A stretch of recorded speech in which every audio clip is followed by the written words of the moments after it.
Le coup de tocsin. Le coup de tocsin avec François Coq, ancien directeur de campagne d'Arnaud Montebourg, ancien secrétaire général du Parti de gauche. Bonjour François Coq. Bonjour Clément. Merci beaucoup d'être avec nous ce matin. Alors, plusieurs questions, mais d'abord, quelle analyse voulez-vous faire, puisque vous suivez pas mal les législatives partielles, il y en a encore eu une, de Saône-et-Loire cette fois-ci. Oui, quelques mots très rapidement sur le second tour de l'élection législative partielle de Saône-et-Loire qui a eu lieu ce dimanche 25 mai. Vous vous souvenez qu'au premier tour, s'était qualifié un candidat globalement LR des Républicains et le candidat sortant du Rassemblement national qui était arrivé en tête. La gauche était partie en ordre dispersé et le candidat socialiste était arrivé assez largement devant d'ailleurs la candidate issue de LFI, et le bloc central macroniste avait été absolument balayé lors de ce premier tour. Quelques enseignements lors de ce deuxième tour qui a vu l'élection du candidat LR avec plus de 60% des voix et avec 60% des voix, et le candidat du Rassemblement national qui finalement fait le même score que celui qu'il avait fait en 2024, à savoir 40%, qui lui avait permis alors d'être élu en triangulaire, mais qui donc cette fois ne lui permet pas de retourner s'installer à l'Assemblée nationale. Quelques enseignements. Le premier, c'est qu'il n'y a pas eu de sursaut de mobilisation. Les étiages de participation sont les mêmes, 32%, que lors du premier tour. Donc il n'y a pas eu cette capacité, notamment du côté du Rassemblement national, à surmobiliser un électorat. Premier enseignement. Deuxième enseignement, celui qui fait que le barrage républicain continue, qu'on le veuille ou non, à fonctionner. Le candidat issu de LR, en tout cas qui siégera avec LR à l'Assemblée nationale, n'avait recueilli que environ 7000 voix lors du premier tour. Il passe à 15 000 voix cette fois-ci. Il avait reçu le soutien ou l'appui de l'ensemble des autres candidats qui appelaient à faire barrage au Rassemblement national. Eh bien, ce processus continue à fonctionner, puisque le candidat LR double et fait plus que doubler le nombre de ses voix. Et enfin, troisième enseignement, il y a un plafonnement du Rassemblement national dans le cadre, en tout cas, d'une élection législative partielle, puisque le candidat du Rassemblement national, qui était en tête avec quasiment 9 000 voix au premier tour, en fait à peine 11 000 au deuxième tour, donc ne gagne pas beaucoup de voix. Et 11 000 voix, c'est la moitié de ce qu'il avait fait en juin dernier aux élections de 2024. Et donc, on est forcé de constater que hors dynamique nationale, hors élection nationale et capacité d'entraînement, eh bien, le Rassemblement national est incapable de générer, sui generis par lui-même, cette propre dynamique dans une élection locale. D'accord. Juste un petit panorama d'ensemble sur ces partielles. Hein. C'était la cinquième depuis le début de cette législature. Elle a vu une fois encore un basculement. Si on commence à faire un bilan qui commence à avoir du sens, le Rassemblement national a un bilan négatif, a perdu 2 sièges. Les LR ont gagné 2 sièges et ont emporté 3 victoires sur les 5, et LFI avait également perdu un siège dans l'Isère. Donc tout ça commence à faire du sens. Il faudrait remettre ça en perspective avec une élection nationale qui crée sa propre dynamique, mais il y a quand même quelques enseignements à en tirer et que j'ai tenté de vous exposer. Alors, vous vouliez aussi revenir sur ce que vous appelez l'opération Retailleau. Oui, parce que j'avais, lors de ma chronique la semaine dernière, évoqué le fait que l'élection à la présidence de LR n'était que l'élection à la présidence de Oui, LR et qu'elle ne oui. tranchait ni les questions de ligne, ni la question de la présidentielle. Et on a constaté que, au-delà de l'élection, il s'est passé bien des choses. Par exemple, dès le lendemain de l'élection, on a eu un premier sondage qui a été proposé, qui était un sondage Harris, qui visait à donner à voir que finalement il se passerait quelque chose autour de M. Retailleau, alors que les candidats LR étaient jusque-là scotchés sous les 10% dans les sondages. Et bien tiens, M. Retailleau d'un coup passait à 12-13%. On était là dès le lundi 19 mai. 2 jours après, oh, comme par hasard, un nouveau sondage sort, un sondage IFOP cette fois-ci, et qui place non plus M. Retailleau à 12-13%, mais à 16%. Tandis que M. Philippe, lui, est toujours à 21%.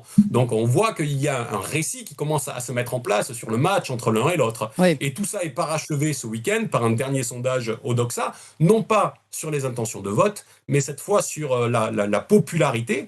Et cette fois, M. Retailleau surpasse Édouard Philippe, le candidat du bloc central. Donc on voit bien qu'il y a eu une construction qui a été faite de ce côté-là, une construction à laquelle d'ailleurs Bruno Retailleau a participé, puisque il a joué sa partition aussi dans la semaine. Et d'une certaine manière, ça, quoi qu'on pense des sondages et quoi qu'on pense de l'opération, force est de constater que ça a des conséquences.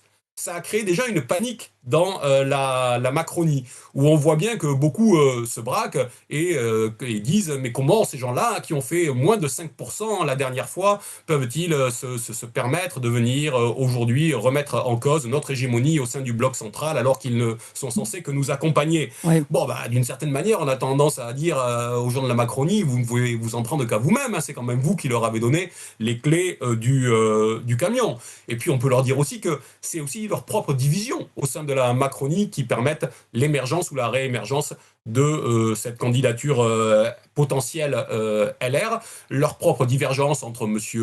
Attal, M. Darmanin, M. Bertrand, M. Philippe, et le fait que tous ces gens-là essaient aussi de se positionner sur le même terrain que le terrain de LR et de M. Retailleau, notamment sur les questions d'immigration et de sécurité. Ouais. La limite à tout ça, si vous permettez, c'est qu'il faut quand même avoir un peu de mémoire. Il faut se souvenir que quelques jours à peine au lendemain de la désignation de Mme Pécresse comme candidate à l'élection présidentielle pour 2022, celle-ci avait fait un bond en avant gigantesque dans les sondages. Elle avait explosé à plus de 15% et on nous l'a présentée déjà comme la future présidente de la République.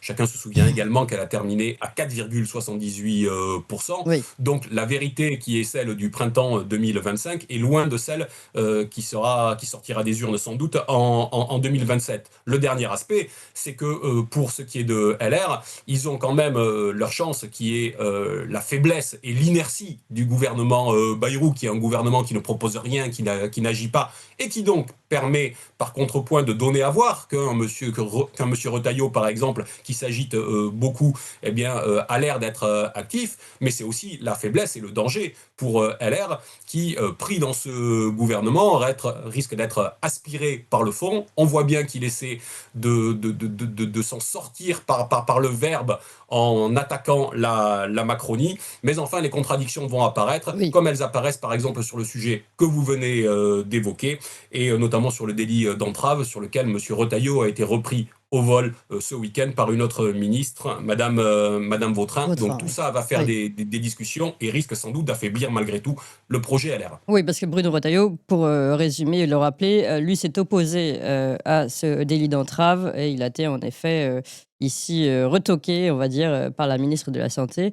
Donc voilà, en effet, toutes ces contradictions qu'il va falloir mettre au clair. Vous vouliez terminer, si vous voulez bien rapidement, parce qu'en plus on va revenir sur ce sujet dans une émission spéciale, c'est l'occasion de l'annoncer, autour du traité constitutionnel européen, puisqu'on fête entre guillemets son anniversaire.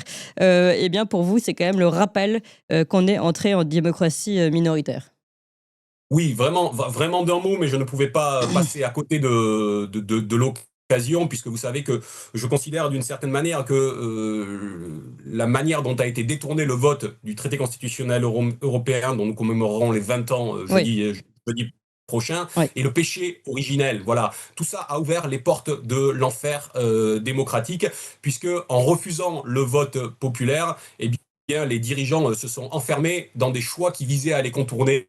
D'abord les grandes coalitions, puis les grandes coalitions qui ne fonctionnaient plus ont donné lieu à la démocratie minoritaire. La démocratie minoritaire a donné lieu à une théorisation de la tripartition qui elle-même a donné lieu à des stratégies du socle où chacun se replie sur un socle électoral plutôt que de chercher une perspective majoritaire. Pourquoi ? Parce que la perspective majoritaire, lorsqu'elle apparaît, elle est apparue en 2005, elle va à l'encontre de leurs intérêts et elle sert simplement l'intérêt général et populaire. Et donc, elle est ignorée quand elle va à l'encontre de leurs intérêts, et même si c'est voté en majorité. C'est ça qu'il faut retenir. Merci beaucoup, François Coq. Évidemment, je vous le redis, émission spéciale autour de ce traité constitutionnel européen, puis finalement du référendum de 2005 qui a été bafoué. Je rappelle, François Coq, votre dernier livre, La chimère de Macron contre la souveraineté populaire, aux éditions Éric Jamet, ancien secrétaire général du Parti de gauche également. Merci, François Coq, pour cette analyse. On vous l'avait promis et ça y est, on se développe, on ouvre de nouvelles émissions. Vous avez déjà connu et rencontré les Tintins pour leur nouvelle émission des Tintins qui marche très fort.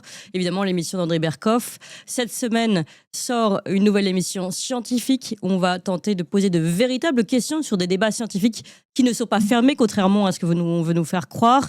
Donc pour toutes ces émissions et encore d'autres, comment reprendre le pouvoir politique aussi, une autre émission à suivre, et puis des émissions historiques, géopolitiques et bien d'autres qui vont arriver. Il nous faut de la place parce que évidemment la première chaîne est déjà très prise par toutes les émissions et diffusions du matin notamment.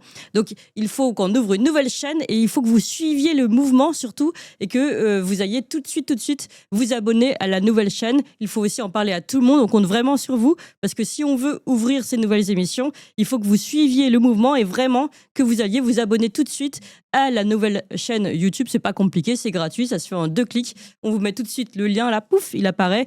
Le lien, vous pouvez vous abonner. C'est Toxin Plus, c'est ça, la nouvelle chaîne YouTube Toxin Plus pour toutes les émissions de l'après-midi. Donc vous pouvez la trouver sur Toxin-Plus en lettres majuscules ou tout simplement on va vous mettre le lien et vous cliquez immédiatement. Je vous fais confiance. Allez-y tout de suite. 1, 2, 3, Toxin Plus, allez-y.